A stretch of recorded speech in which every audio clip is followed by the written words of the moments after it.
வணக்கம் நண்பர்களே, என்னுடைய பெயர் ரேகா. நான் பார்க்க மிகவும் அழகாக இருந்தேன். நான் அழகாக இருந்ததால் என்னுடைய திருமணத்திற்கு முன் ஒவ்வொரு நாளும் எனக்கு ஒரு காதல் திருமணம் நடக்கும் என்று அனைவரும் நினைத்து கொண்டிருந்தார்கள். நான் என் பெற்றோருக்கு ஒரே மகள். அதனால் என்னுடைய அப்பா நான் ஒரு கலெக்டர் ஆகி அவருக்கு பெருமை சேர்க்க வேண்டும் என்று விரும்பினார். ஆனால் எனக்கு நல்ல திருமண வரன்கள் வந்து கொண்டிருந்ததால் என் அம்மா உனக்கு கல்யாணம் பண்ணி வைக்கணும்னு சொல்லி என் படிப்பை விட்டுவிட்டு திருமணத்தை செய்து கொள் என்று சொல்ல ஆரம்பித்தாங்க. ஆனால் நான் என் அம்மா கிட்ட நான் ஒரு கலெக்டராக வேண்டும் என்று சொன்னேன். ஆனால் நான் இப்படி சொல்வதை கேட்டதும் என் அம்மா கோவப்படுவாங்க. நீ இப்போ கல்யாணம் பண்ணிக்கோ, கல்யாணத்துக்கு அப்புறம் படித்து கலெக்டர் ஆகிக்கோ அப்படின்னு சொல்ல ஆரம்பித்தாங்க. ஆனால் என் அப்பா இதற்கு சம்மதிக்கவில்லை. அதனால் எனது அம்மா எனது அப்பாவிடம் சண்டையிட ஆரம்பித்தார். பிறகு என் அம்மா ஒரு மூத்தாட்டியிடம் சென்று நான் என் மகளுக்கு திருமணம் செய்து வைக்க விரும்புகிறேன். ஆனால் அவளுடைய அப்பா அதற்கு சம்மதம் தெரிவிக்கவில்லை. அவளுடைய அப்பா உடனடியாக இந்த திருமணத்திற்கு சம்மதம் தெரிவிக்கும் அளவுக்கு எனக்கு ஏதாவது ஒரு தாயத்து கொடுங்கள் என்று கேட்டாள். அந்த மூத்தாட்டி என் அம்மாவிடமிருந்து 5000 ரூபாயை வாங்கி கொண்டு அவர் என் அப்பாவிற்கு வசியம் செய்து ஒரு தாயத்தை கொடுத்தார். அதை எனது அப்பாவிற்கு எனது அம்மா கட்டியதும் என் அப்பா உடனடியாக என் திருமணத்திற்கு ஒப்புக்கொண்டார். அப்போது என் அப்பாவின் நண்பர் ஒருவர் அவர் மகனுக்கு என்னை மணமுடிக்க கேட்டார். உங்கள் மகள் திருமணத்திற்கு பிறகும் கலெக்டராக முடியும், அதற்கு நாங்களும் உதவுகிறோம் என்று கூறினார். இதை கேட்ட என் அப்பா உடனடியாக அவர் மகனுடன் எனது திருமணத்திற்கு சம்மதம் தெரிவித்தார். நான் திருமணம் முடிந்து எனது புகுந்த வீட்டிற்கு வந்தேன். என் மாமனார் மிகவும் பணக்காரராக இருந்ததால் நானும் என் கணவரும் தனியாக ஒரு மாளிகையில் வசித்து வந்தோம். என் கணவர் தனது தந்தையின் தொழிலை பார்த்து கொள்ள வேண்டியதிருந்தது. அதனால் அவர் காலையிலிருந்து மாலை வரை பிஸியாகவே இருப்பார். நான் அவருடைய வீட்டிற்கு சென்றபோது அங்கு ஆடம்பர பொருள்களை இருப்பதை பார்த்து அதிர்ச்சி அடைந்தேன். என் கணவர் எனக்கு வேலை செய்ய பல வேலைக்காரர்களை வேலைக்கு அமர்த்தியிருந்தார். அந்த மாளிகையில் அவர் வைத்திருந்த வேலைக்காரர்களின் ஒருவர் மட்டும் மெதுவாக என் அருகில் வர ஆரம்பித்தார். அவர் என்னிடம் பல வருடங்களாக இந்த வேலையை செய்து வருகிறேன் என்றும் உங்கள் மாமியாருக்கு நான் தூரத்து உறவுக்காரன், அதனால் அவர் என்னை குடும்ப உறுப்பினரை போல வைத்து கொள்வார் என்றும் ஒரு வேலைக்காரன் என்னிடம் சொன்னான். இதை கேட்ட பிறகு நானும் அவருக்கு சிறப்பு முக்கியத்துவம் கொடுக்க ஆரம்பித்தேன். ஒரு நாள் அவர் என் அறைக்கு வந்தார். நான் இன்னும் படுக்கையில்தான் படுத்து கொண்டிருக்கிறேன். நான் சோர்வாக இருப்பதை அவன் கண்டதும், நீங்கள் படுத்து கொள்ளுங்கள், நீங்கள் சோர்வாக இருப்பீர்கள், நீங்கள் எதுவும் நினைத்து கொள்ளவில்லை என்றால் நான் உங்கள் கால்களை பிடித்து அமுக்கி விடட்டுமா என்று என்னிடம் கேட்டான். இதை கேட்டதும் நான் அதிர்ச்சி அடைந்தேன். நான் அழகாகவும் இளமையாகவும் இருந்தேன். ஆனால் என் கணவரை தவிர வேறு யாரும் என்னை தொடுவதை நான் விரும்பவில்லை. இதுவரையில் யாரும் என் கால்களை அமுக்கி விட்டதும் கிடையாது. அதனால் நான் உடனடியாக மறுத்துவிட்டேன். இல்லை, ஒரு அந்நியன் என்னை தொட்டால் எனக்கு பிடிக்காது என்று சொல்லிவிட்டேன். இதை கேட்டு அவன் மௌனமாக என் அறையை விட்டு வெளியேறினான். அப்போதுதான் நான் அவருக்கு மிகவும் கடுமையாக பதிலளித்ததை உணர்ந்தேன். ஒருவேளை அவர் இதற்கு முன்பு என் மாமியார் வீட்டில் இருந்தபோது அங்கு யாருக்காவது இதுபோன்ற உதவிகளை செய்திருக்கலாம். அதனால் நம்மிடம் கேட்கிறான் என்று நினைத்து கொண்டேன். ஆனால் நான் தெளிவாக மறுத்துவிட்டேன். அவன் இதயம் உடைந்து போனது. உண்மையில் நான் மிகவும் மென்மையான இதயம் கொண்டவள். அதனால தான் பின்னர் மிகவும் வருத்தப்பட்டேன். இந்த வேலைக்காரன் மிகவும் அழகானவன், இளமையானவன், ஏன் என்னிடம் இருந்து இப்படி கேட்டான் என்று அவனை பற்றி யோசிக்க ஆரம்பித்தேன். நான் அவனிடம் அப்படி சொல்லியிருக்கக்கூடாது. இது மறுநாளும் நடந்தது. வேலைக்காரன் மீண்டும் அதையே என்னிடம் வந்து கேட்டான். நான் திருமணமாகி 5 நாட்களாக மிகவும் சோர்வாக இருந்தேன். அதனால் நான் என் கால்களை படுக்கையிலிருந்து கீழே இறங்கி என் கால்களை பிடித்து மசாஜ் செய்ய சொன்னேன். இதை கேட்டதும் அவன் மகிழ்ச்சி அடைந்து என் பாதங்களை மெதுவாக பிடித்துவிட தொடங்கினான். அவன் என் கால்களை மெதுவாக அழுத்தியதால் எனக்கு தூக்கம் வர ஆரம்பித்தது. இதை பார்த்த வேலைக்காரன், மேடம், உங்களுக்கு தூக்கம் வருது, நீங்கள் படுக்கையில் படுத்து கொள்ளுங்கள், நான் உங்கள் கால்களை மசாஜ் செய்து கொண்டே இருப்பேன் என்றான். நான் தூக்க போதையில் இருந்ததால் உடனடியாக படுக்கையில் படுத்து கொண்டேன். அந்த வேலைக்காரன் படுக்கைக்கு வந்து என் கால்களை பதமாக பிடித்துவிட ஆரம்பித்தான். அதன் பிறகு நான் சுயநினைவை இழந்து தூங்கிவிட்டேன். நான் எத்தனை மணி நேரம் தூங்கினேன் என்று எனக்கே தெரியவில்லை. நான் கண்களை திறந்தபோது வேலைக்காரன் இன்னும் என் கால்களை தடவி கொண்டிருந்ததை கண்டேன். இதை பார்த்து எனக்கு அவர் மீது பரிதாபம் ஏற்பட்டது. உடனே நான் என் பணப்பையை திறந்து சில நோட்டுகளை எடுத்து வேலைக்காரனிடம் கையை நீட்ட சொல்லி அவன் கையில் வைத்தேன். இதை பார்த்து அவன் வெட்கப்பட ஆரம்பித்தான். மேடம், நீங்கள் எனக்கு பணம் கொடுத்து என்னை சங்கடப்படுத்தாதீங்க, என் சம்பளம் நல்லா இருக்குது, எனக்கு இந்த பணம் தேவையில்லை என்று சொன்னான். அதை கேட்டதும், இந்த பணம் உங்களுடைய கடின உழைப்புக்காக நான் உங்களுக்கு தருவது என்று நான் அவனிடம் சொன்னேன். இதை கேட்டதும் வேலைக்காரன் கையில் இருந்த பணத்தை எடுத்துக்கொண்டு என் அறையை விட்டு வெளியேறினான். என் கணவர் இரவு வீட்டிற்கு தாமதமாக வருவார் என்பது எனக்கு தெரியும். ஆனால் நான் மீண்டும் அந்த வேலைக்காரனை மாலையில் என் அறைக்கு அழைத்து, நீ என் கை கால் உடம்புகளை எல்லாம் பதமாக பிடித்து விடுவதில் எனக்கு நல்ல தூக்கம் வருகிறது. அதனால் என் கணவர் வீட்டிற்கு வருவரை நீ என் அறையிலேயே இருந்து எனக்கு மசாஜ் செய்துவிடு என்று சொன்னேன். ஒருவேளை வேலைக்காரன் பணத்திற்கு ஆசைப்பட்டிருக்கலாம். அதனால தான் நான் சொன்னதை கேட்டு மகிழ்ச்சி அடைந்து ஒத்துக்கொண்டான் என்று நான் நினைத்தேன். நான் உங்கள் சாதாரண வேலைக்காரன். நீங்கள் சொல்வது போல் எல்லாம் செய்வேன். உங்கள் கால்களை மசாஜ் செய்து கொண்டே இருப்பேன். உங்கள் சோர்வு நீங்கி நிம்மதியாக உறங்குங்க என்று சொன்னான். இதை கேட்டதும் நான் அவனிடம், உண்மைதான், உன்னால் என் சோர்வு எல்லாம் போய்விடுகிறது என்றேன். ஒரு நாள் வேலைக்காரன் என்னிடம், உங்கள் மாமியாருக்கும் சில சமயங்களில் நான் காலுக்கு மசாஜ் செய்து விடுவேன் என்றான். இதை கேட்டு நான் அதிர்ச்சியடைந்தேன். என் மாமியார் அப்படிப்பட்டவர் என்று நான் நினைக்கவில்லை. ஆனால் அந்த வேலைக்காரன் பொய் சொல்லும் மனிதனாக தெரியவில்லை. இப்போது நான் என் மாமியார் வீட்டிற்கு வந்து 1 மாதம் ஆகிவிட்டது. அதனால் வேலைக்காரனை சோதிக்க ஆரம்பித்தேன். அவர் எல்லாவற்றையும் உண்மையாகவே பதில் சொல்லி கொண்டிருந்தான். என் வீட்டில் வேலைக்கார பெண்களும் வேலை செய்தார்கள். ஆனால் அவர்கள் பொய் சொல்பவர்களாகவும் நேர்மையற்றவர்களாகவும் இருந்தார்கள். அவர்கள் என்னிடமிருந்து என்ன கேட்டாலும் அதை அங்கு உள்ள முழு சுற்றுப்புறத்திலும் பிரபலமாக்குவார்கள். அதனால தான் அவர்கள் யாரையும் என் அறைக்குள் வர அனுமதிப்பதில்லை. வேலைக்காரன் இந்த வீட்டில் எளிமையான வேலைக்காரன். இதனால தான் அவனை நான் நம்பினேன். ஆனால் அவன் கண்களை தாழ்த்தி கொண்டே தான் என்னை பார்ப்பான். அவன் என் உடலை தொடுவான். ஆனால் அவனுடைய நோக்கங்கள் மோசமாக இல்லை. இது ஒவ்வொரு இரவும் நடந்தது. ஒரு நாள் நான் என் கணவரிடம் சொன்னேன், நாங்கள் திருமணம் செய்து கொண்டதிலிருந்து இதுவரை எங்கும் செல்லவில்லை என்று. இதை கேட்ட என் கணவர், நாம் திருமணம் செய்து கொண்டதிலிருந்து எனக்கும் இது தெரியும் என்று கூறினார். நீயும் அப்போது தூங்கி கொண்டிருக்கிறாய். நான் இரவில் வீட்டிற்கு வரும்போது கூட நீ ஆழ்ந்த தூக்கத்தில் இருக்கிறாய். எனக்கு பகலில் நேரமில்லை. நான் இரவில் வீட்டிற்கு வருவதற்குள் நீ உறங்கி விடுகிறாய் என்று சொன்னார். இதை கேட்டதும் வேலைக்காரன் உடம்பை பிடித்து விடும் காரணத்துக்காக தான் இதெல்லாம் நடக்கிறது என்று என் மனதுக்குள் மட்டும் நினைத்து கொண்டு என் கணவரிடம் இதை மறைக்க ஆரம்பித்தேன். காரணம், எனது கணவருக்கு இதில் விருப்பமில்லாமல் இருக்கலாம். என் கணவர் சொன்ன புகார், என் கணவருக்காக நான் ஒவ்வொரு இரவும் விழித்திருக்க வேண்டும் என்று நினைத்தேன்.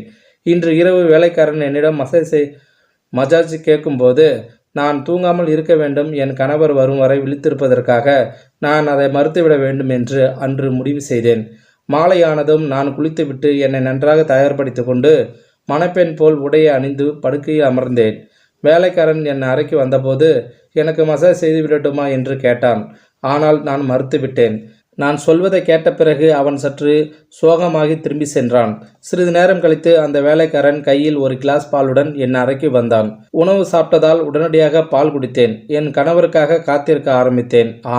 ஆனால் எனக்கு தூக்கம் வந்து தூங்கிவிட்டேன். நான் காலையில் எழுந்ததும் வேலைக்காரன் உடனடியாக என் அறைக்கு வந்து, மேடம், நான் உங்களுக்கு காலை உணவு கொண்டு வரட்டுமா என்று கேட்டான். இதை கேட்டதும் நான் என் கணவரின் படுக்கையை நோக்கி ஏக்கத்தோடு பார்த்தேன். இதை பார்த்த வேலைக்காரன், முதலாளி ஏதோ முக்கியமான வேலை இருக்கிறது என்று அவர் காலையிலேயே உணவு சாப்பிட்டு விட்டு கிளம்பிவிட்டார் என்று சொன்னான். இதை கேட்டதும் என் மனநிலை முழுவதும் அவருக்காக காத்திருந்தேன். ஆனால் அவர் காலையில் விடுக்கென்று சென்று விட்டாரே என்று கோபம் கொண்டேன். நான் வேலைக்காரனிடம் தேநீர் கொண்டு வரச் சொன்னேன். வேலைக்காரன் அறையை விட்டு வெளியேறினான். பிறகு நான் என் உடலை பார்த்து அதிர்ச்சியடைந்தேன். இரவில் நான் மணப்பெண் ஆடைகள் அணிந்திருந்தேன். ஆனால் இப்போது என் உடலில் வேறு உடைகள் இருக்கிறது. ஆனால் நான் இன்னும் நகைகளை மட்டும் அணிந்திருக்கிறேன். என் தலை பாரமாக உணர ஆரம்பித்தேன். நேற்று இரவு எனக்கு என்ன நடந்தது? என் அறையில் இருந்தது யார்? அவர் என்னை என்ன செய்திருப்பார் என்று யோசித்து பார்க்கும்போது மயக்கம் வர ஆரம்பித்தது. ஆனால் எனக்கு எதுவும் நினைவில் இல்லை. என் இதயம் பயத்தில் படபட என்று துடிக்க ஆரம்பித்தது. நான் என் தலையை பிடித்து கொண்டேன். என் உடல் முழுவதும் வலித்தது. அதனால் வேலைக்காரன் தேநீர் கொண்டு வந்தபோது என் உடலை மசாஜ் செய்ய சொன்னேன். இதை கேட்டதும் அவன் படுக்கையில் வந்து என்னை அழுத்த ஆரம்பித்தான். அன்று நான் நீண்ட நேரம் படுக்கையிலேயே இருந்தேன். அன்று என் கணவர் திடீரென்று வீட்டிற்கு வந்தார். நான் அவரை பார்த்ததும் அவரை திட்டினேன். நான் உங்களுக்காக மணப்பெண் போல இரவு முழுவதும் விழித்திருந்தேன். ஆனால் நீங்கள் வரவில்லை. இதை கேட்டு என் கணவர் சொன்னார், ஆனால் நான் இரவில் அறைக்கு வந்தபோது நீ ஆழ்ந்த தூக்கத்தில் இருந்தாய். அதனால தான் நான் உன்னை எழுப்பவில்லை. இதை கேட்டு நான் அதிர்ச்சியடைந்தேன். அப்போ என் உடைகளை யார் மாற்றியது? போதுமான தூக்கம் வந்த பிறகும் கூட என் உடல் ஏன் வலிக்கிறது? கணவர் சரி, பரவாயில்லை, மனநிலையை கெடுக்க வேண்டிய அவசியமில்லை என்று இன்று இரவு வேலை விஷயமாக வெளியே செல்ல வேண்டியிருக்கிறது.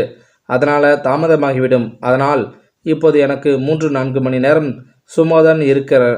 நீ சொன்னா நான் இப்போ உன்னை வெளியில் எங்கேயாவது கூட்டிகிட்டு போகிறேன்னு சொன்னான். அதை கேட்டதும் என் மனநிலை தானாகவே மேம்பட்டது. இரவின் அனைத்து நிகழ்வுகளையும் மறந்து மகிழ்ச்சி அடைந்தேன். திருமணத்திற்கு பிறகு நான் என் கணவருடன் எங்கேயாவது வெளியே செல்வது இதுவே முதல் முறை. என் கணவர் எனக்காக காரில் உட்கார்ந்திருந்தார். நான் அவசரமாக தயாராக தொடங்கினேன்.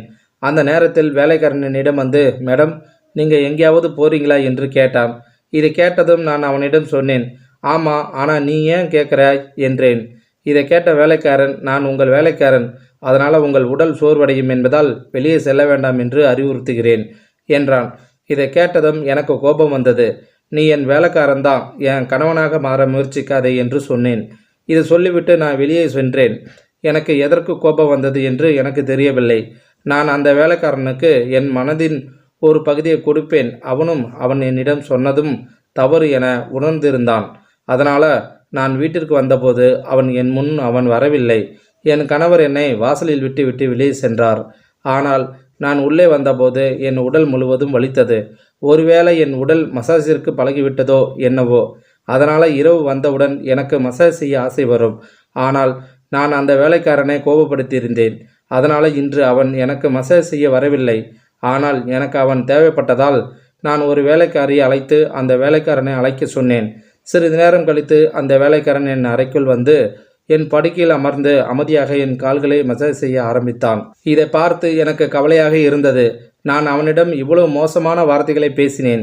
ஆனால் அவன் என் வார்த்தைகளை தவறாக எடுத்துக்கொள்ளவில்லை. நான் அவன் அமைதியாக இருப்பதை கண்டதும் அப்போது என்ன நடந்தது என்று எனக்கு தெரியவில்லை. அதனால தான் உன்னை திட்டினேன் என்று. ரொம்ப நாட்களுக்கு பிறகு நான் என் கணவருடன் எங்காவது வெளியே செல்ல வாய்ப்பு கிடைத்தது. அதனால் நீ அதை தடுக்க நினைத்தது எனக்கு பிடிக்கவில்லை. எனவே தயவு செய்து என்னை மன்னித்து விடு. நான் அவனுடைய முதலாளி. இந்த வேலைக்கு நான் அவனுக்கு பணம் கொடுப்பேன். ஆனால் மனித நேயம் இன்னும் என்னுள் உயிருடன் இருந்தது. அதனால தான் நான் உரிமையாளராக இருந்தாலும் வேலைக்காரனிடம் மன்னிப்பு கேட்டேன். ஏனென்றால் அவன் ஒரு வேலைக்காரனாக இருந்தாலும் அவன் ஒரு மனிதன்தான். நான் சொல்வதை கேட்ட பிறகு வேலைக்காரன், நான் உங்கள் வீட்டு வேலைக்காரன், இந்த வேலைக்கு நான் உங்களிடமிருந்து சம்பளம் வாங்குகிறேன் என்றான். எனவே நீங்கள் என்னை வேண்டுமானாலும் என்னிடம் சொல்ல உங்களுக்கு உரிமை உண்டு.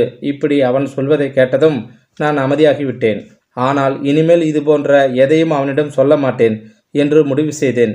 அன்று இரவு வெகு நேரம் வரை அவன் எனக்கு மசாஜ் செய்து கொண்டிருந்தான். பிறகு நான் தூங்கிவிட்டேன். வேலைக்காரன் எப்போது என் அறையை விட்டு வெளியேறினான், என் கணவர் எப்போது வீட்டிற்கு வந்தார் என்பது எனக்கு தெரியவில்லை.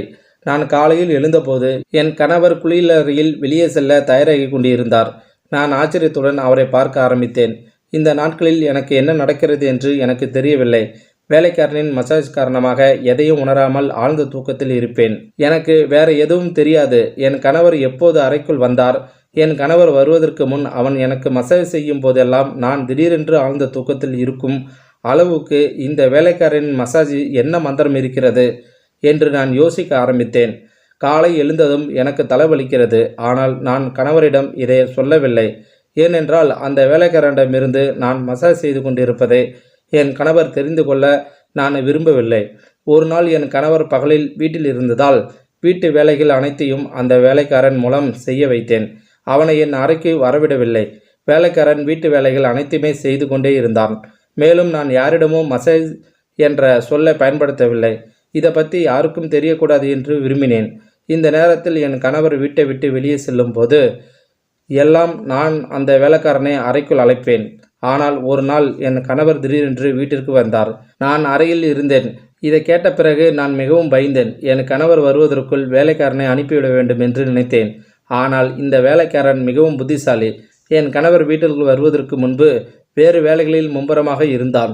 என் கணவருக்கு எதுவும் தெரியாது. வீட்டில் உள்ள மற்ற வேலைக்காரர்கள் மூலம் மசாஜ் செய்து கொடுத்திருக்கலாம். ஆனால் அந்த வேலைக்காரனின் கைகளில் என்ன மந்திரம் இருந்தது? நான் தினமும் அவனை ஏன் என் அறைக்கு அழைத்தேன்?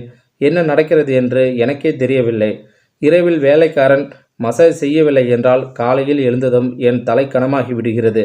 சோர்வாகவும் இருக்கும். ஒரு இரவு வேலைக்காரனிடம் மசாஜ் செய்து கொண்டு ஆழ்ந்த தூக்கத்தில் உறங்கினேன். காலையில் கண்களை திறந்தேன். அப்போ என்னோட உடைகள் அனைத்தும் மறுபடியும் மாறிடுச்சு. என்ன விஷயம்? இதை யார் செய்திருப்பார்கள்? என் கணவர் எனக்கு இதை செய்தாரா?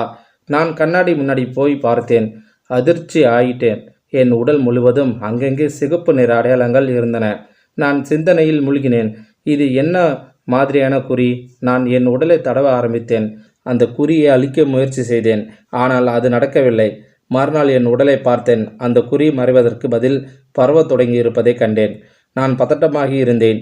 பிறகு வேலைக்காரன் நான் அறைக்கு வந்து மசாஜ் செய்கிறேன் என்றான். நான் அந்த அடையாளத்தை மறைக்க விரும்பினேன். அது என் கணவருக்கு தெரிந்துவிடும் என்பதால், இன்னைக்கு நீ என் கால்களை மசாஜ் பண்ணு அவன்கிட்ட சொல்ல அவன் வாய்மொழியால் எதுவும் கேட்கல. ஆனால் உள்ளுக்குள் பயமாக இருந்துச்சு. என் கணவர் என்னைக்காவது இந்த குறிகளை பார்த்தால் நான் அவருக்கு என்ன பதில் சொல்வேன் என்று அதை பற்றி நினைத்து நினைத்து சோர்வடைந்து போயிட்டேன். அதனால தான் என் கால்களை தலையணை மேல் வச்சுக்கிட்டேன். வேலைக்காரன் என்னை மசாஜ் செய்ய ஆரம்பித்தான். தூக்கம் காரணமாக என் கண்கள் மூடியிருந்தன. அப்போது வேலைக்காரன் எனக்கு அதிர்ச்சி ஊட்டும் ஒன்றை சொன்னான். அவன் என்னிடம், மேடம், எனக்கு உங்களை ரொம்ப பிடிக்கும் என்று. என் கண்கள் மிகவும் சோர்வாக தொடங்கியது. அவன் என்ன சொன்னான் என்று எனக்கு புரியவில்லை. பிறகு நான் ஆழ்ந்த தூக்கத்தில் உறங்கினேன். காலையில் கண்களை திறந்தேன். என் கணவரும் படுக்கையில் படுத்திருந்தார். என் தலை பாரமாக இருந்தது. என் உடல் வலித்தது. அதையும் மீறி நான் என் கணவரின் அருகில் சென்று அமைதியாக அந்த குறியை பற்றி சொன்னேன். அந்த குறி அதிகரித்து வருவதாக நினைத்தேன். அதனால் என் கணவரிடம் இதை பற்றி சொல்ல வேண்டும். இதை கேட்ட என் கணவர் என் உடலில் இருந்து துணிகளை கழட்டினார். அவர் என் உடல் முழுவதும் ஏற்பட்ட அந்த மாற்றத்தை பார்த்து கோபத்தில் குதித்தார். அவர் என்னிடமிருந்து விலகி நின்று, நீ என்னை ஏமாற்றி விட்டாய், அதற்கான தண்டனை உனக்கு கிடைத்து விட்டது என்று கூற ஆரம்பித்தார். இது ஒரு நோய் அல்ல, உன் தவறு. எனக்குள் என்ன குறை இருந்ததால் நீ இன்னொருவனை கண்டுபிடித்தாய். நான் வேலையில் மும்முரமாக இருந்தேன். நான் இன்னும் சாகல. ஆனால் நீ இப்படி என்னை அசிங்கப்படுத்திட்ட அப்படின்னு சொன்னாரு. இதை கேட்டு நான் திகைத்து போனேன். நான் அவரிடம் என்ன பேசுறீங்க என்று கேட்டேன். நான் அப்பாவி என்று சொல்ல, ஆனால் என் கணவர் சிரிக்க ஆரம்பித்து, இந்த அடையாளங்கள் நீ குற்றவாளி என்று சொல்கிறது. அதனால் நீ என் வீட்டை விட்டு வெளியேறு என்றார். நான் உனக்கு விவாகரத்து ஆவணம் அனுப்பிவிடுவேன் என்று என்னை வெளியே தள்ளிவிட்டார். நான் அழுது கொண்டே பெற்றோரின் வீட்டிற்கு வந்து நான் குற்றமற்றவள் என்பதை அவர்களுக்கு சத்தியம் செய்தேன். அவர்கள் என்னுடையவர்கள், அதனால் என்னை நம்பினார்கள். அவர்கள் என் கணவரிடம் சமாதானம் பேச போவதாக கூறினார்கள். ஆனால் அவர்கள் செல்வதற்குள் விவாகரத்து ஆவணம் வந்து சேர்ந்தது. என் மகிழ்ச்சி நிறைந்த வாழ்க்கை அளிக்கப்பட்டது. இதற்கு யார் பொறுப்பேற்க வேண்டும்? அங்கு யாரும் இல்லை. நான் பல நாட்கள் அழுது படுக்கையில் இருந்தேன். நான் இறந்து விடுவேன் என்று உணர ஆரம்பித்தேன். ஒரு நாள் அம்மா என் அறைக்கு வந்தாள். அவள் சொன்னாள், யாரோ உன்னை சந்திக்க வந்திருக்கிறார்கள் என்று. ஒருவேளை என் கணவர் வந்திருக்கலாம். அவர் என் அப்பாவித்தனத்தை உணர்ந்திருக்கலாம் என்று நினைத்து ஓடினேன். ஆனால் என் கணவர் அங்கு இல்லை. மாறாக அவர் வீட்டில் வேலை செய்த அதே வேலைக்காரன் தான். நான் அவனிடம் வந்ததற்கான காரணத்தை கேட்டபோது, உங்களுடைய அந்த அடையாளத்தை பற்றி எனக்கு தெரியும் என்று சொல்கிறான். இதை கேட்டு நான் அதிர்ச்சி அடைந்தேன். ஏன் இந்த அடையாளங்கள் வந்தன? இதை கேட்டு எழுந்து நின்று அவன் சட்டையை பிடித்து கேட்டேன், ஏன் என் கணவர் என் மீது இந்த அளவு மோசமான குற்றச்சாட்டுகளை சொன்னார் என்பது இப்போது எனக்கு புரிகிறது. காரணம், அவனது உடம்பிலும் என் உடம்பில் ஏற்பட்ட அதே சிவப்பு நிற அடையாளங்கள் இருந்தன. இதனால் நான் கோபமாகி அந்த வேலைக்காரனின் மார்பில் குத்த ஆரம்பித்தேன். இது என் உடலில் எப்படி வந்தது? மசாஜ் என்ற பெயரில் நீ எனக்கு என்ன செய்தாய்? உண்மையை சொல்லு என்று கேட்டதும் வேலைக்காரன் என் இரு கைகளையும் பிடித்து கொண்டு, என் பெயர் ரஞ்சித். நான் உன்னுடன் பல்கலைக்கழகத்தில் படித்தேன். ஆனால் நான் உன்னை ஒருதலையாக காதலித்தேன் என்றான். நானும் ஒரு கலெக்டராக வேண்டும் என்று விரும்பினேன். நாம் 2 பேரும் கலெக்டர் ஆன பின்பு உங்கள் அம்மா அப்பா கிட்ட பொண்ணு கேட்க வேண்டும் என்று நினைத்தேன். ஆனால் ஒரு நாள் உன் தோழி மூலமாக உன் அம்மா உனக்கு சீக்கிரம் கல்யாணம் பண்ணி வைக்க விரும்புகிறாங்கன்னு தெரிஞ்சுக்கிட்டேன். அதனால தான் பயந்து உன் வீட்டுக்கு ஒரு திருமண முன்மொழியை அனுப்பினேன். ஆனால் உன் அப்பா மறுத்துவிட்டு என் பொண்ணுக்கு அப்புறம் கல்யாணம் பண்ணி வைக்கிறேன்னு சொன்னார். அதனால தான் நான் மன அமைதியுடன் படிப்பை தொடங்கினேன். பின்பு என் உறவினரின் திருமணத்திற்கு 1 வாரம் வெளியே செல்ல வேண்டியிருந்தது. பின்னர் நீங்கள் திருமணம் செய்து கொண்டீர்கள் அப்படின்னு அவன் என்னிடம் சொல்லி கொண்டிருந்தான். நான் அவனை பார்த்து கொண்டே இருந்தேன். நான் திரும்பி வந்துவிட்டேன். ஆனால் அதனால தான் என் காதல் வேறொருவின் மணப்பெண்ணாக மாறியது. ஏற்றுக்கொள்ள முடியாமல் உன் மீதான காதலிலும் பைத்தியகாரத்தனத்திலும் நான் உங்கள் வீட்டில் ஒரு வேலைக்காரனாக ஆனேன். அப்போதுதான் உங்களிடம் நெருக்கமாக இருக்க முடியும். நான் உன்னிடம் நெருங்கி பழக விரும்பினேன். அதனால தான் மசாஜ் செய்வதாக கூறி உன் அறைக்கு வந்தேன். இரவில் நீ தூங்கிக் கொண்டே இருப்பதற்காக உன் பாலில் மயக்க மருந்துகளை கலந்து கொடுப்பேன். நீ என்னுடையவள் என்பதால் உன் கணவனால் உன் அருகில் வர முடியவில்லை. வேறு யாரையும் உன்னை நெருங்கி பார்க்க விடவில்லை என்று அவன் சொல்ல, இதை கேட்டு நான் திகைத்து போனேன். நீ எப்போதாவது என்னிடம் தப்பு பண்ணியிருக்கிறாயா என்று கேட்டேன். இதை கேட்டு அவன் என் கையை அவன் தலையில் வைத்து, உன் அனுமதி இல்லாமலேயே நான் உன்னை மிகவும் நேசித்தேன் என்றான். நான் உன்னை எதுவும் செய்ய விருப்பமில்லை என்று சொல்ல, இதை கேட்டதும் உங்கள் இருவரின் உடலிலும் இருந்த அடையாளங்களை நோக்கி கை காட்டினேன். இதை கேட்டு அவன் சிரித்துவிட்டு, இது வெறும் தொற்று என்று கூறினான். உன் கணவர் நம்மளை 2 பேர் மீதும் சந்தேகப்பட வைப்பதற்காக அப்படி செய்தேன். இதை சொல்லி அவன் என்னிடம் மன்னிப்பு கேட்டான். 1 வருடம் முழுவதும் அவனை தண்டித்த பிறகு நான் அவனை மன்னித்து பின்னர் அவனை மணந்தேன். பெரிய பிளான் செய்து ரஞ்சித் தனது காதலி கோமதியை அடைந்தான். இந்த கதை உங்களுக்கு பிடிச்சிருந்தா கமெண்ட் பாக்ஸில் கமெண்ட் பண்ணுங்கள். கூடிய உங்கள் ஃப்ரெண்ட்ஸுக்கு ஷேர் பண்ணுங்கள். இது வரைக்கும் நம்ம சேனலை சப்ஸ்கிரைப் பண்ணலைன்னா சப்ஸ்கிரைப் பண்ணுங்கள். தேங்க்யூ ஃபார் வாட்சிங்.